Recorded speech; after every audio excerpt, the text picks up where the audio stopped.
Today I'm going to go over one of the big three lifts, the bench press.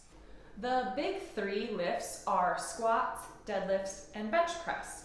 The reason for this is that not only in powerlifting are these three of the main competitive lifts, but they are also lifts that use the entire body. So although bench press is known as being an upper body exercise, primarily the chest muscles, when done properly, you should actually be engaging your full body.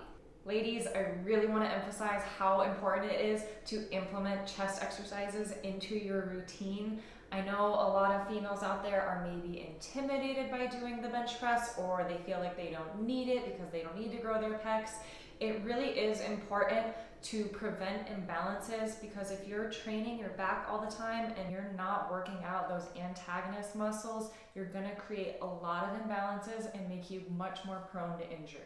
Not to mention, the bench press is going to help you get those nice rounded shoulders that I know a lot of us ladies really struggle to obtain. I do highly suggest always using a spotter when doing this exercise, because you don't want to get pinned under the bar. Trust me, I've been there. It's terrifying.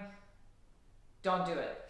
While a spotter is always going to be the best option, I do understand that sometimes you don't have a spotter.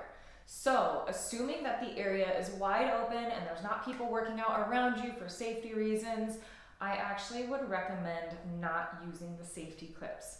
And here's why. I sincerely hope that this never happens to any of you, but if in the scary situation you find yourself pinned under that bar, hitting failure, and you're just giving all you got and you cannot push it back up, without using the clips, it allows you to just tilt the bar slightly, let the weights fall off one side, tilt it the other way, let the weights fall off the other side, and then you only need to re-rack the bar. I've been in this situation, and let me tell you, it was a lifesaver. Now I want to go over a topic that is up for discussion very often: whether or not you want to arch your back during the bench press. Arching and not arching your back both serve a purpose. It just depends what you want to get out of your bench press. You'll often see powerlifters arching their back, and the reason for this is it allows you to push a lot more weight. By arching your back, it's actually turning it into a little bit more of a decline, which tends to be a stronger lift. It is also more advantageous for your shoulders as well as your back, and in general, it just allows you to push a much heavier load. Bench pressing with your back flat on the bench tends to be more popular with bodybuilders because it does place more emphasis on the chest. So although you may not be able to push as much weight, it is going to be more beneficial if your goal is hypertrophy of the pecs. I also recommend the back flat method if you have any sort of issues with hyperextension of the lower back. By placing your back flat on the bench, it is going to take a lot of the stress out of there. The first thing you want to do when you lay down is set your feet. You want to make sure that they're even, not staggered like this. You want to engage your glutes and get some tension in that lower body. So if you've got restless legs, we don't want you going like this. We want nice and tight, tense, and ready to lift.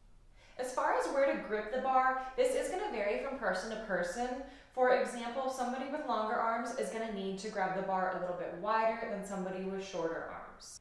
In addition to the structure of your body, your grip is also going to depend on what you are wanting to target. A wider grip is going to target your pecs more, but it can be a little bit harder on the shoulders. A narrow grip is going to target the triceps more, but you're not going to be able to do as much weight. In general, I recommend finding a comfortable neutral grip so that when you are at the bottom of the lift, the top of your arms are at a 45-degree angle from your body and the lower arm is perpendicular to the bar. Once you've found that comfortable grip, you want to make sure that you're keeping your wrists nice and neutral. A lot of times I'll see people bending their wrists way too far back or forward, and that's just going to place a lot of stress on those wrists and set you up for injury. You want to make sure that you're keeping them straight up and down in line with your forearms to keep them neutral throughout the entire movement. I'm just about ready to get started. I've got my feet planted firmly, my lower body is engaged. I'm going to do this with a slight arch in my back because that is my personal preference. I've got a nice, comfortable, neutral grip. The last thing I want to do, I want to retract my scapulus to bring my shoulder blades back flat on the bench. So I'm in position and ready to go. I'm going to unrack the bar. And as I inhale, I'm going to slowly lower the bar down towards my nipple line, not towards my stomach or my collarbone. I'm going to make sure that there's nice tension all throughout my body. My feet are planted firmly, my glutes are engaged, my legs are engaged. And as I exhale, I'm going to press the bar up.